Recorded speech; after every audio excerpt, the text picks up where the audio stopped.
Hello and welcome back to Weekly Polls Pick of the Week. This is episode number 78. I'm here with the usual crew, panel, including myself, Mike, and I'm here with Steve and Jared. Fortunately, we changed the day that we usually do the recording, so Jared, I think, is going to be able to join us more regularly, which is awesome. Yeah, he's giving us the thumbs up here. I'm going to jump right into our topic of the day. This is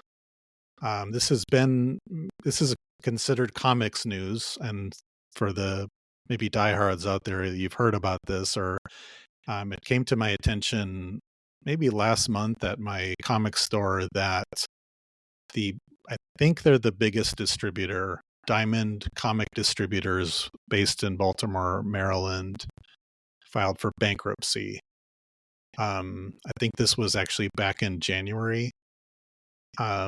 So I just thought we could comment on that. What do we think could be the impact on the comics industry, or any other thoughts you may have?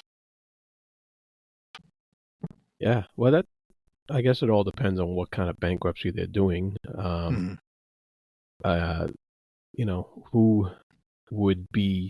Who would pick up the slack if Diamond was no longer, and or are they just doing like a restructuring type of bankruptcy? It's kind of the question. Well, I think it's from what I've heard from channels that I've seen online that, or people who own shops, that it is affecting their deliveries and or getting some deliveries later than normal. So it sounds like it's trickling down to the brick and mortar shops. Yeah, that definitely happened at my comic store. I was like way behind. And that's interesting because I am based in Maryland, so to not be able to get comics, what is it, 30 miles away is a challenge. And I think we were talking, Jared and I were talking before the recording, that at one point Diamond had kind of a monopoly, and I just read in an article that it was for about 20 years that they were essentially, being one of the main, if not only, distributors. And I understand, at least for me in terms of impact, I understand that although there are other distributors now, they do a lot of indie comics. So I was not seeing delays with DC and Marvel, but the stuff that I love the most, and I don't care to admit it, which is more of I guess they're not all indie comics, but maybe lesser known or smaller names that are not DC and Marvel, but the maybe creator owned stuff that I tend to go for. I think the three of us possibly are interested in. So that's my concern. But it's a good point, Jared. What does that bankruptcy actually mean? I also did a little bit of other research to find out that what they have in terms of assets and then their debt, and it looks like they're starting to sell off some aspects of what they do. And this is in Wikipedia. They basically said that they are selling, because they do books and games and toys as well, that there's a bid to sell their games to a Canadian-based company. So I guess they're like tabletop games or whatever. I'm not totally sure, but that's what I think. And then another article I read said something about like, oh, this is the opportunity for people to buy low if there's some big selling off opportunity, but I don't pretend to understand how that actually works, and I didn't get a chance to go into a lot of depth. Yeah, that's interesting. Yeah. I know there's been quite a bit of turbulence over the years as far as distributing comics and who gets the rights to which comics and stuff like that. I know back in the day, back in the 80s, the Diamond's main competitor was, you know, an equal competitor in the market. I don't remember the name of the company, but I want to say Capital or something like that, but I don't know exactly, but they were going head to head for a long time, and then the other one went out of business, and Diamond took over a big share of the market. And they and I know for some creator-owned titles, independent publishers, small press publishers, they had to have a certain press run size in order to appear in Diamond's catalog. And that was a kind of a hardship for a lot of independent, you know, creator-owned studios, basically. The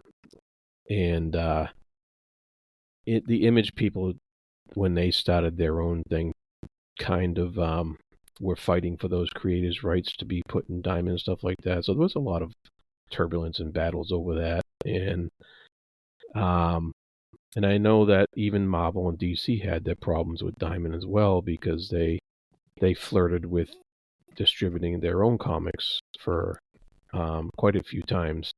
And I know at one point Marvel did for a little while, then they kind of went back, and there was a lot of back and forth with those companies. But yeah, it's and now they're declaring bankruptcy. It's not surprising with the state of the floppy always seems to be in flux, you know. When people are more interested in movies and telephones, you know. But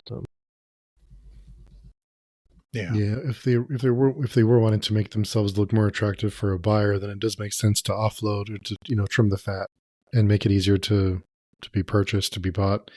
So that does make sense. I just wonder who would buy them.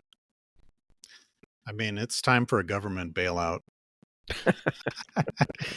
Save the comic book industry. Yeah. Like, think about it. We wouldn't have all these movies and TV shows, right? Yeah. Yeah. How would people get by, you know? They just say go digital. That's what they would say. Okay. Yeah. Maybe not. Well, I mean, I think it's to have the infrastructure to distribute is a big deal. So I think they probably would be attractive to somebody who wants to dip their toes into it. So fingers crossed somebody buys them up and maybe runs it more efficiently. Or I'm not sure. I'd love to get a comic book shop owner in and kind of grill them on what it's like to run a comic book store, because I think every comic book store owner I've ever talked to or heard complains about Diamond. I'm not sure the ins and outs of it, but it seems like they're universally disliked. But I'm not sure how that all works or why or what the, you know. So if you are a comic book store owner, get in touch. We'd love to talk to you. Yeah, that I know that for at least when I was involved in the comic book shop, that I didn't do the ordering or anything like that, but I know that there wasn't a wide margin of profit for the comic book store owner. And it was tough because you had to lure people in. You would offer subscriptions and offer maybe a discount with that subscription, but then more of a discount you offer, the more that takes off your profit margin. And I know that wholesale price was not that low on comics for the shop owner.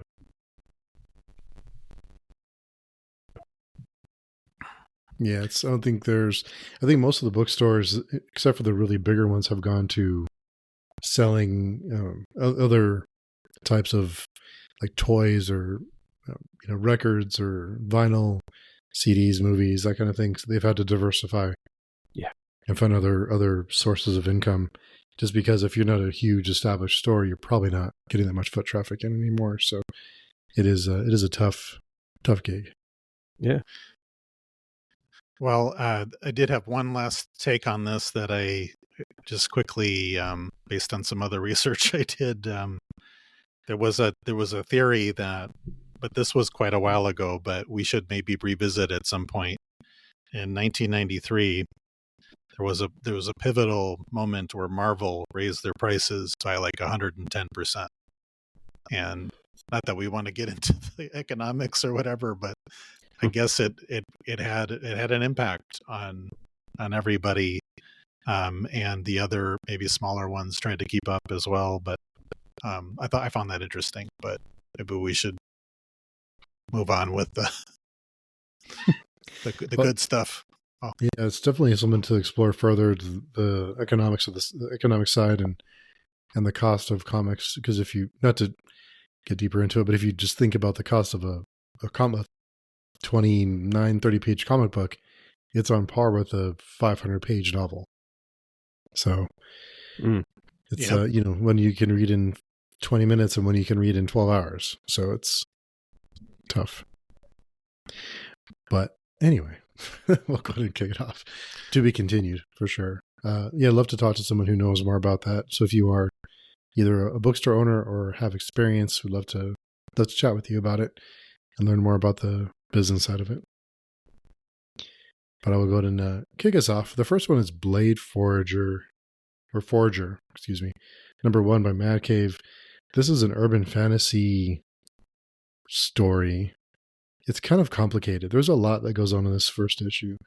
There's a new energy source that's discovered, and there's an emperor who rules, and every 5 years is a tournament that the emperor select a warrior to go fight in this tournament to decide who the next emperor will be.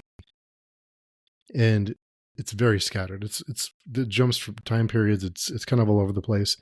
There's a lot in this first issue, a little too much. I think they tried to squeeze too much into one issue. And there's a lot of ideas. There's a lot of things happening. It was kind of hard to follow. The characters looked a lot alike. Some of the warriors. There's a lot. There's a lot of the first issue. I had my hopes up. Maybe I'm just not into urban fantasy. Maybe it's just not my thing, but it just felt kind of strange. I couldn't get into it. There's a lot happening. The art was fine, but this one just kind of fell flat for me. So unfortunately, kind of a swing and a miss on Blade Forger, number 1 for me. But I think there is a lot going on, so maybe they'll figure it out. So it's one I'll be keeping an eye on later on down the road. Maybe they'll put the pieces together and find a cohesive way forward. Yeah. Well, so for my first pick, or the first one I will speak about, excuse me, in some ways I have a similar issue where it was a swing and a miss for me as well. Not to get too far ahead of myself, but this is called The Loose End from Titan Comics, by David, can't read my own writing, David Dwanch and Travis Heimel. And this is a urban crime so I'm not really sure. I've seen this little, is it an imprint? I don't know, but it's hard case crime. I've even seen that on novels. It's like this yellow, whatever, symbol with, anyway, black lettering and some kind of a weapon on there, a gun. So I thought I'd check it out. The cover had the look of another Brubaker, but nah, that's not necessarily that. It's not easy to pull off, I don't think. But then the interior artwork actually is very different from what we're used to with Brubaker, and the writing and the dialogue. Again, this is a crime novel. Really, there's just a lot of cliche kind of terms, phrasing. For example, let's get this party started, to these kinds of things. But essentially it focuses on a main character named Steve, who has a big gambling debt, and he gets blackmailed. And so I just unfortunately wasn't doing anything special for me at all. But I think, I don't know what made me pick it up. Like I said, I thought I'm always willing to try something new. But this one I won't be continuing with. Is it an unauthorized biography of my life? Uh-oh. They didn't even change the name. Yeah, no. I think at one point the guy's like, "I'm Steven." So I don't know, but yeah, I don't know about that. Well, speaking of trying new things, I continue to try new things from friends at Distillery Comics. And I read Time Waits #1 this week by Chip Zdarsky and the David Brothers, and drawn by Marcus Toe and Marvin Sianapar. And another enjoyable first issue from Distillery. This thanks to them, they sent us the preview, the review copies, and I am very thankful once again because it was an enjoyable story. I like the first of all, the artwork was very nice, clean lines, easy to follow, very nicely done with the artwork, and an interesting story. Has a time travel aspect to it, as you would suspect by the title, and it kind of had that. I don't know if you guys remember Time Cop from way back when, and it kind of had that feel to it, that Time Cop feel, and you have a guy, a main character who's living in the present, but has a history of time travel, and that's leading to a bunch of conflicts. I don't want to give anything away, but the people are after him basically, and so I really enjoyed it because I liked how the character was introduced to us. I liked how they gave us little pieces of his history in flashbacks and stuff as the story went along, and you also get embroiled with his little micro family there, and so I'm looking forward to reading the next issue of this one. I thought it was well done, solid. Not like my favorite of the Distillery group, but still definitely worth the price of admission. Like there was 48 pages of story in this issue, and like I said, nice artwork, solid storytelling, solid characterization, and really, really glad I read that. It sounds good. Time Waits. Time Waits. Yeah, it's one of the ones I picked up, and just haven't gotten to it yet. But yeah, it sounds very. I mean, say what you will about Time Cop. It's a 90s-ish movie, right about 90s, early 90s. Van Damme. It is what it is. It's of its time. But I think there's really neat ideas with the of all the movies to do a remake. I think Time Cop should be up there with. I think it's a fun idea, but it kind of became a little cult classic when the time it came out, and it was a fun movie. I read the comic before that they based it on. It came out from Dark Horse Comics, and it was cool. The comic was cool. I liked it, and I thought the movie was okay. It was it was Van Damme. It was it is what it is, but it was cool. It was cool for what it was. Yeah. I mean, it had Mia Sara in it, so Yeah. Ferris Bueller's Day Off. Yeah. It's funny. I don't remember it. I saw it, but I remember nothing. I just knew it was Jean-Claude Van Damme. It's Van Damme kicking people in the face and traveling through time. Yeah. Was he doing the splits? Oh, I'm sure. Oh, yeah, I'm sure he does. It's a given. Yeah, it's in his contract. I don't know if he could do the splits anymore. He's pushing probably 60 by now, but maybe he can. Shit. Yeah.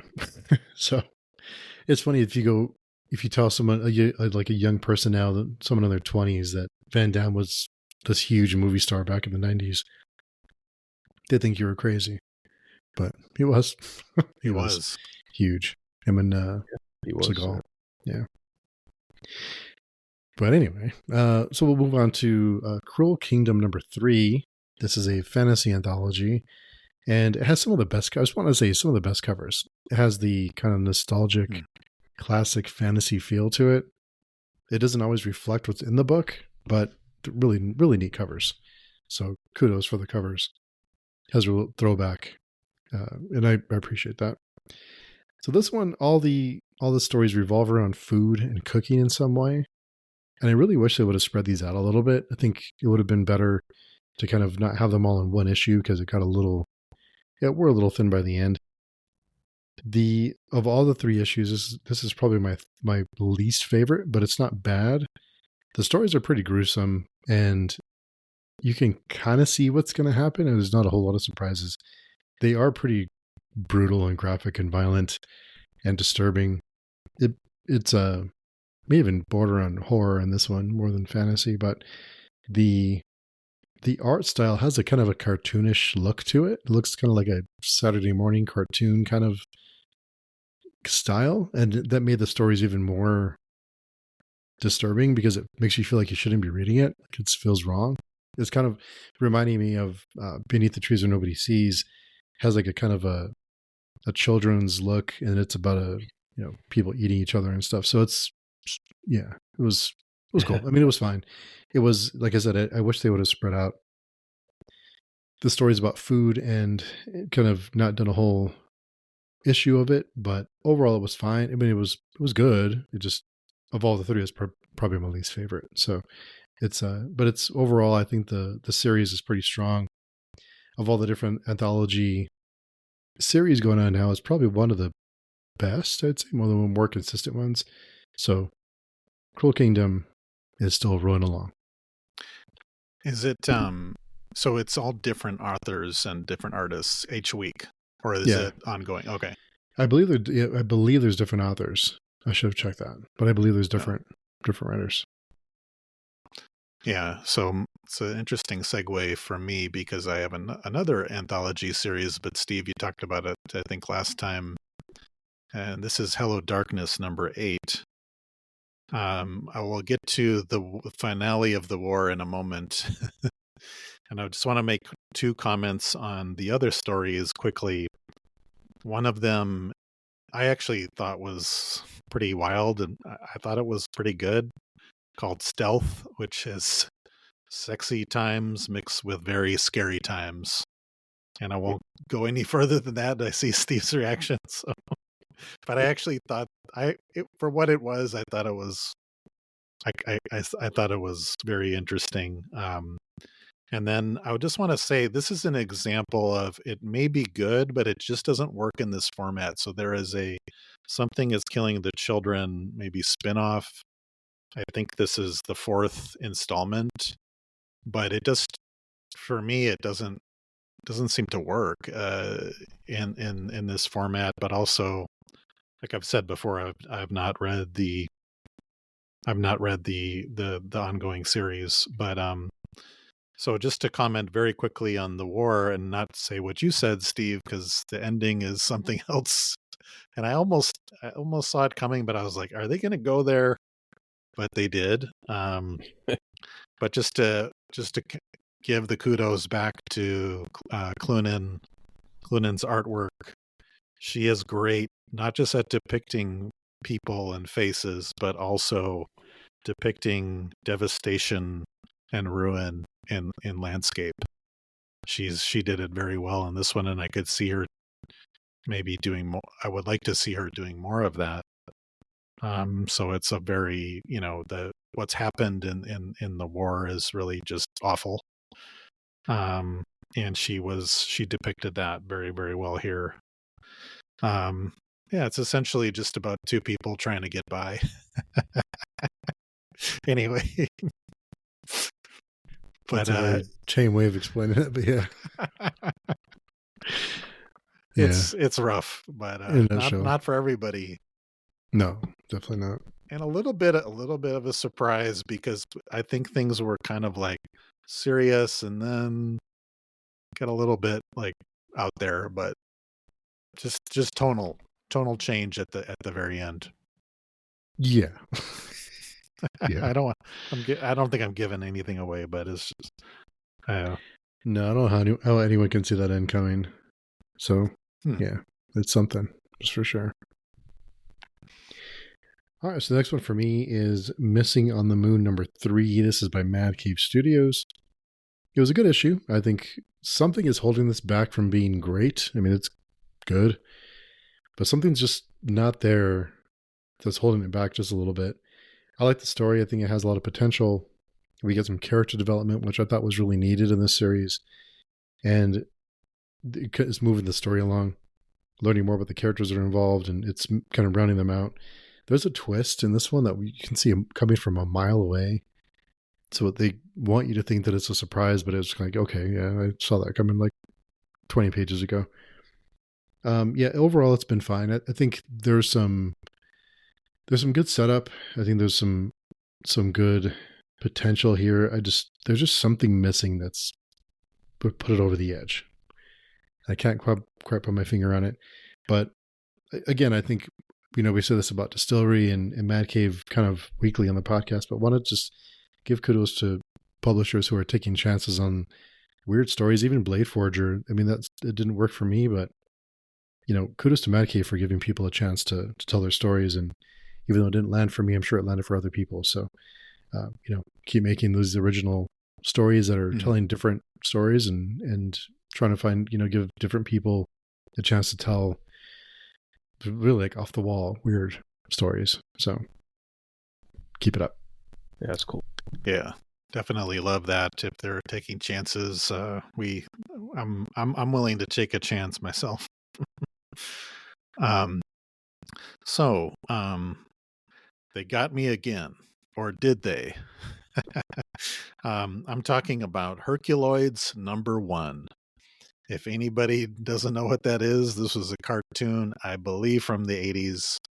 I used to watch it Sunday mornings. Is that what back in the day? It's pretty wild. But I gotta say, I kind of liked it. I fell for the nostalgia, but the artwork is very, very close to the animated cartoon series.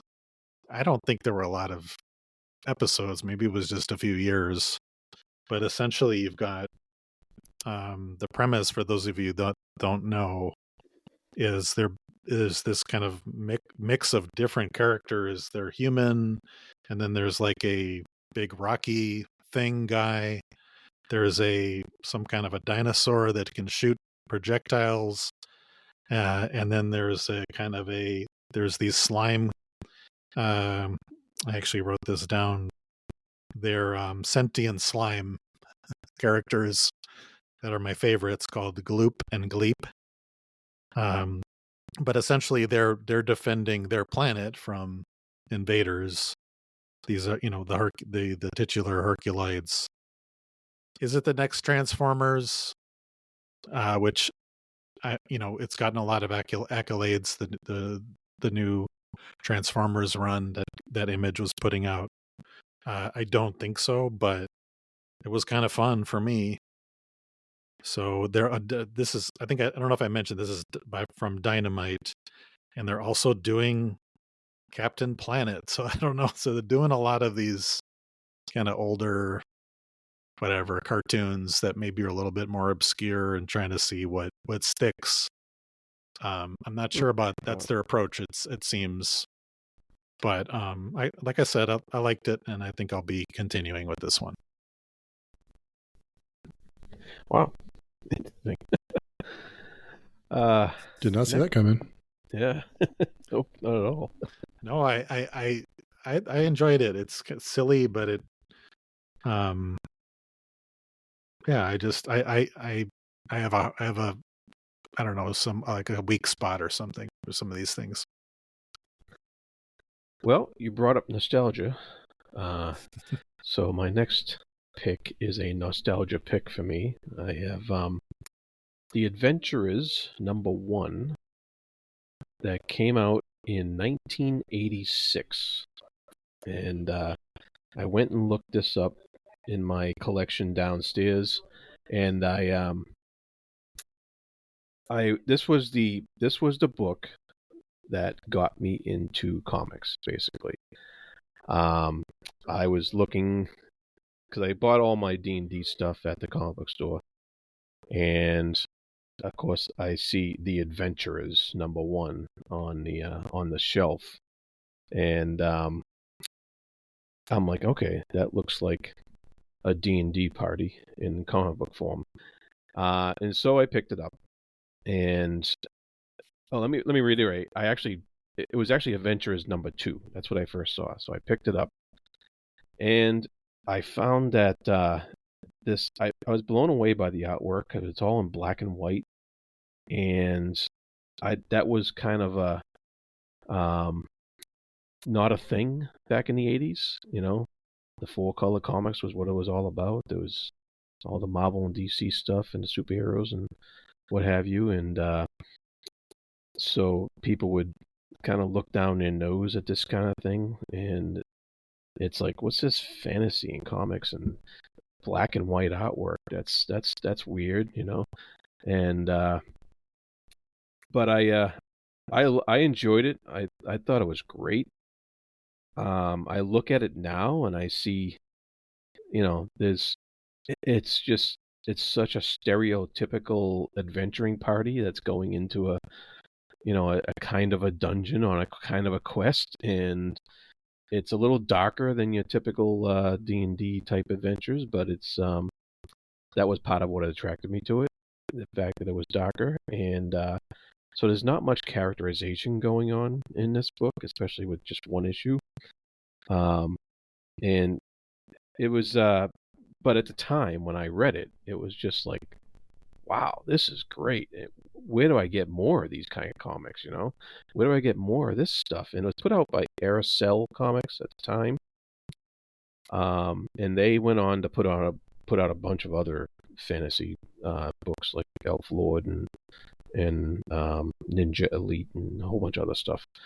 But I guess it was popular enough that the people who did this comic, The Adventurers, started their own publishing company called Adventure Publications, and they continued the series from issue number 3 on, and left Aircel, and I got them all. I enjoyed the heck out of them. I've kept them all these years. It's been almost 30 years, 40, 30. I don't know my math, but yeah, almost 40 years that I've had these issues, and I still love them. I think they're fantastic. And if you have any nostalgia for D&D in the old days, and you like a decent black and white brush type of artwork, you can pick these up on. You can pick them up pretty cheap. They don't go for more than like $4 or $5 an issue, and because they never really took off as a super collectible thing. So I've seen them in various places where you can pick them up. But yeah, neat stuff. And I was happy to go dig them up and look at it again and read that first issue. That's so cool. I just cool. looked them up on I did an image search, and it definitely looks like a classic D&D party, like you said. I couldn't see the interior, but just the covers looked really cool. Yeah, and the funny thing is like 3 different covers for this issue 1, and the 2 original covers, I think there was like a mix-up with the publisher, because the publisher was out of Canada. Okay. And there was like a Canada version and a Canada cover and a US cover or something like that. And so they inadvertently got into the multiple cover racket, even though it was kind of a mistake at the time. Blame Canada. Yeah. But Just kidding, Canada. We love you. I'm just kidding. But no, it's funny that they accidentally instigated the whole, alternative covers on accident. So, yeah. Thanks, Canada. Yeah. My wallet thanks you. Yeah. That's pretty neat, though. Yeah. That's pretty cool, though, to look back and read a book that you enjoyed in your youth. That kind of started you on a path to be here on a podcast talking about comic books. 40 years later, 30 years later. That's right. That's pretty cool. That's pretty neat. So the next one for me, before we get into our picks, is The Terminator #5. This is by Dynamite. And this series started off really promising for me. It's not really a series about the Terminator. They use the Terminator in a way as like an allegory to tell stories about life and death and loss and grief and history. And they use it in a way, they use the Terminator as a device to tell stories. It's not really about the Terminator. It's about the Terminator going through time and affecting people on a more personal level. So issue 5 was okay. It started out pretty strong. I was a little bit surprised with how good it was in the first half. It is in the setting of 1960s America. It's the race to the moon where we're trying to beat the Russians. Where they're not really. If the Punisher, if the Terminator was holding the camera in the Hollywood studio, we'll never know. But the story is about the race to the moon and beating the Russians there. And the colors, the setup was all very good. It really puts you in the time frame of the 60s of that era, the way that people talked, the different characters. There's a shuttle that's in space that loses contact with ground control, and another shuttle is sent out to investigate. And from that point, it kind of goes downhill. It forgets how gravity works. I don't think gravity really works this way. It gets kind of goofy, and it starts off really good, and then it gets a little goofy. It kind of loses itself, and it tries to be profound with the beginning and the end. And in the beginning, it's like, wow, that's pretty neat. And there's this really great panel. They really get page and the panels on it, and the colors are really great. They pop. There's like flames of a shuttle, and it's really cool. But after the events of the second half, the last page just kind of feels a little like it tries really hard to be like, deep. And it just, by the time you get to the last page after the events of the last few pages, it just like, okay, that's kind of dumb. So it just really didn't hit for me. I wish it would have. I really want to like this series. I think it has a lot of potential, but it just did not work. The second half just kind of lost the plot. So unfortunately, this one was a miss for me. However, I will continue reading this series because I think it's shown flashes. When it's good, it's really good. And it's never really been bad either. It's just been kind of okay, like issue 5. So I think it's doing okay. I like what they're doing. So I'm hoping there'll be less valleys and more peaks in this series. But with that said, I think Jared, you're going to kick us off with your pick of the week. Yeah. So my pick of the week is a graphic novel.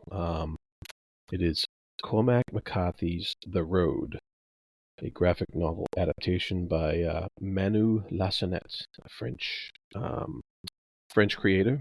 And I was didn't know what to expect going into this because I have not read the book, The Road. And so I didn't know what to expect going into it. I heard it was a post-apocalyptic tale, and I know some of you guys on Page Chewing really liked it. You had discussions about the book, so I picked it up for that reason. I got a preview of the artwork, and it looked pretty dark, and it looked pretty moody and atmospheric. And then when I read it, I couldn't believe how fast I flew through this thing. I've read this almost as fast as I've read some of the other single issue comics that we've had. It was very engrossing. It was fascinating. The artwork is so fascinating in here. It is so moody, so atmospheric, and it's all in either like black and white or some sort of sepia tone. And this shows a few other rare colors here and there, red mostly, and then and it's very, very little words in this book. The story is told almost completely through the artwork, and the only words are short discussions between father and son, and it's just so beautifully done. It's scary and it's riveting at the same time. It's haunting. That's the better word, actually. It's just haunting because it's just so that, like, the artwork really pointed out everything that you needed to know to make this story work. You didn't need words at all. It was just really, the pictures just really did it all. And I'm showing these guys a little sample, but you can just look at that and stare at it and wow, really so cool. Just take it all in. And you just didn't need words. And I thought it was so beautifully done.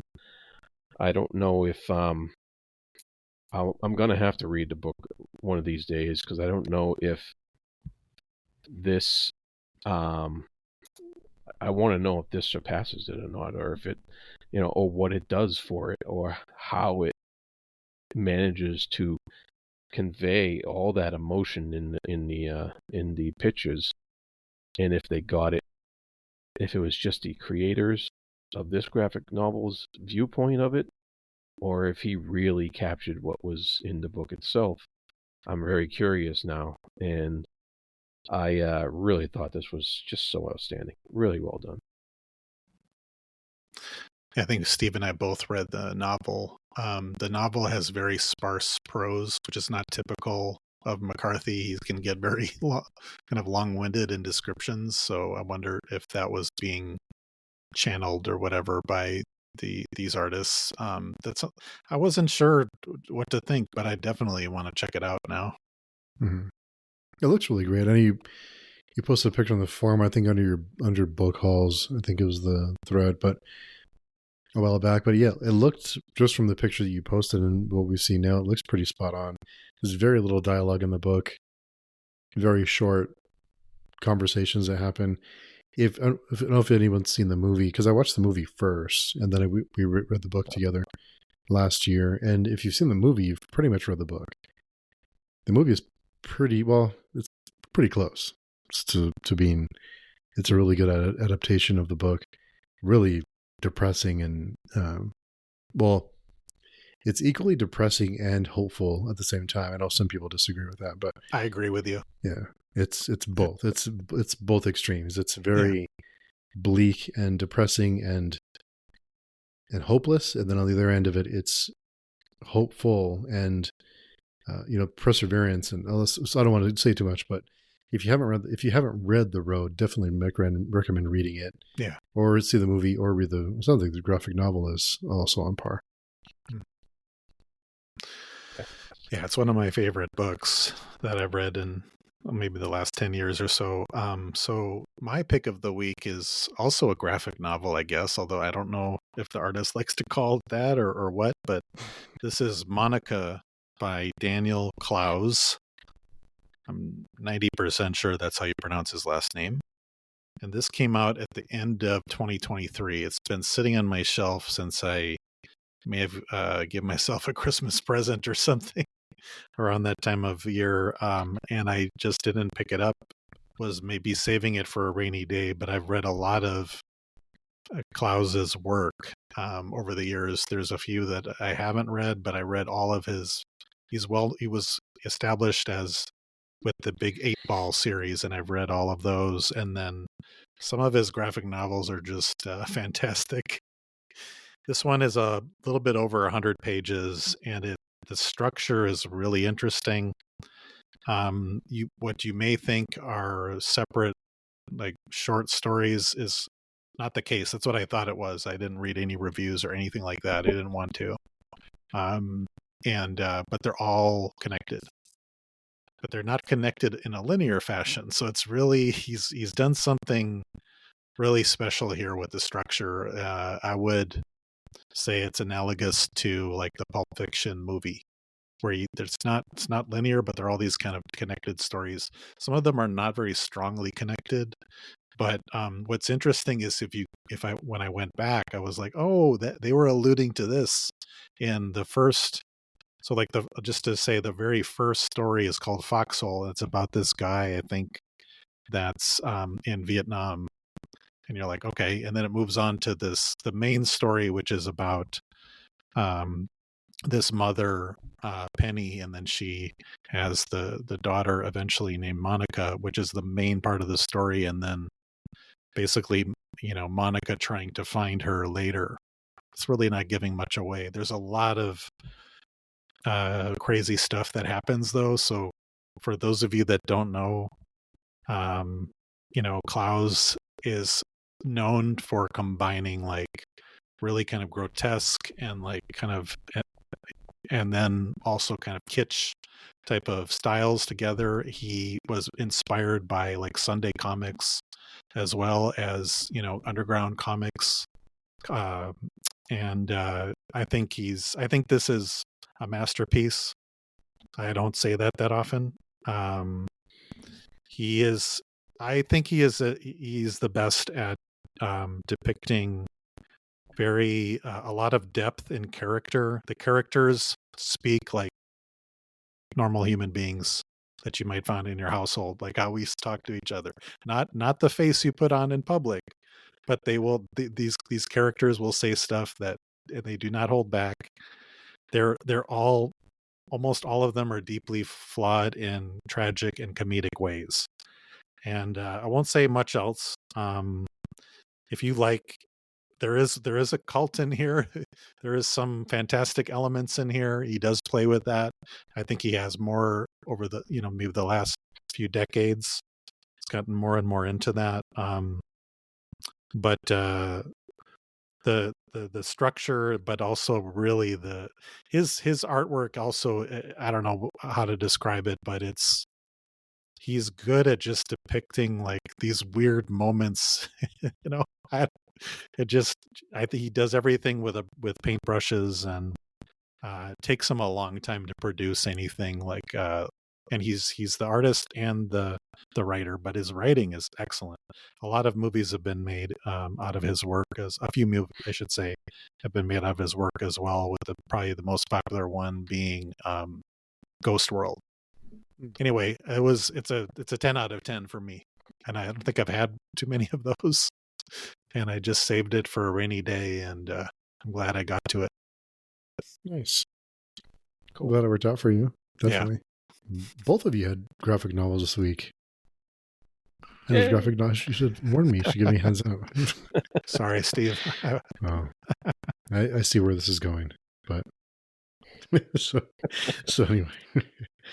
anyway, my pick, since I'm not a cheater like these other two, is Hyde Street #4. This is by Image Comics. So Hyde Street has been pretty damn good. It's one of those books that are just very good all the time. And this week I kind of had to stop and think back, and like, this book has been pretty damn good the entire time. So this series, it goes in there was always kind of a twist, and it's not a M. Night Shyamalan kind of twist. It's a little bit of a unexpected, like, oh, I didn't see that coming, but not in an obnoxious, annoying way. It's done in a very clever way that makes sense to the story and now the previous issues. So I really appreciate that. In this one, we follow an actor who is, I believe, in the 40s or so, who is trying to avoid being typecast into a certain role, and he is craving the confirmation and the appreciation of his fellow actors in the industry, and he's trying to kind of earn his stripes, so to speak. Things don't go well. He's a good person. He's trying to do the right things, and things just go terribly wrong because this is Hyde Street. And it's pretty heartbreaking where the story ends up. And I think every issue has been pretty damn heartbreaking. There's been a couple other ones that I can think of. I believe issue 2 was another one that's pretty heartbreaking. The story by Geoff Johns and Rice are stellar, as usual. They really know how to tell stories. They really know comics. They really know how to craft a good story in this format. And the art by Danny Mickey and I believe colors by Brad Anderson, they really complement the story. The kind of the style, it can get a little bit overexpressive, but it makes sense in this story. It all fits together. I mean, I talked last week about, Vicarious, that the story and the art just didn't really match, but Hyde Street is one of those occurrences where it all fits together. I mean, it doesn't happen too often where it really just all comes together like that. So another thing that I really love about this issue is at the end, it ties into a previous issue of the story that didn't really make sense at the time. So it kind of closes a loop on the past story that was kind of confusing. But now, and it wasn't a huge deal at the time, but now it's like, okay, I get it. Pretty neat. Pretty clever way to kind of have a bookend on that story and kind of close that loop. So it was really cool. I mean, everything worked. It was really good. Hyde Street, if you're not reading it, I think it's worth your time. And I believe every one is kind of its own story. So if you haven't read up till now, I think you could probably jump in and have a pretty good idea what's going on. But yeah, Hyde Street, another John's book that is definitely worth reading if you haven't already. I think it's in the same universe or same, what do you call it, imprint? Yeah, Geiger. As Geiger, and then the Red Coat, and then there's one or two others. Mm-hmm. So there may be a crossover event. Yeah, I keep need to pick up Geiger. I need to pick that up. Everybody talks about it, but yeah, it's. I also appreciate there's not a lot of crossover yet, so hopefully they don't. But yeah. I love that moment when things click all of a sudden. You go, oh, yeah, now I get it. I love that moment. Yeah. That's the same with this. Is you're kind of like, what's happening, and then things kind of come together. His endings. I was talking about Monica again. The guy doesn't usually have the happiest endings, by the way, though. I think we kind of like that around here, though, right? Or I'm okay with it personally. Yeah. I'm okay with it, but we're okay with hopeless endings. Or a mix of both, like The Road, I guess. I don't see it, like, for me, and my take on that is like, well, maybe that could happen to me, and then that's maybe helps me kind of deal with that scenario. But I don't want, I don't want that to, I don't hope for bad things to happen, but I don't know, just something about it helps me deal with life or something. I don't know. Pretty deep. Yeah. Yeah. I hear you. Definitely. Yeah. All right. Issue 78. Well, we're getting up there almost in the 80s. Pretty wild. But as always, we appreciate everyone who's listening. We are still, it's the whole reading an older series that is free to visit or to read is on me. I haven't gotten to the library to get my library card renewed, to get on Hoopla, or to get the information on my library card. So we'll get that sorted this week, and then we can try and look for a series we can read for free that everyone can read with us. We are hopeful with that. We did find a couple of other ones that we discovered weren't exactly legal. No, this is by all accident.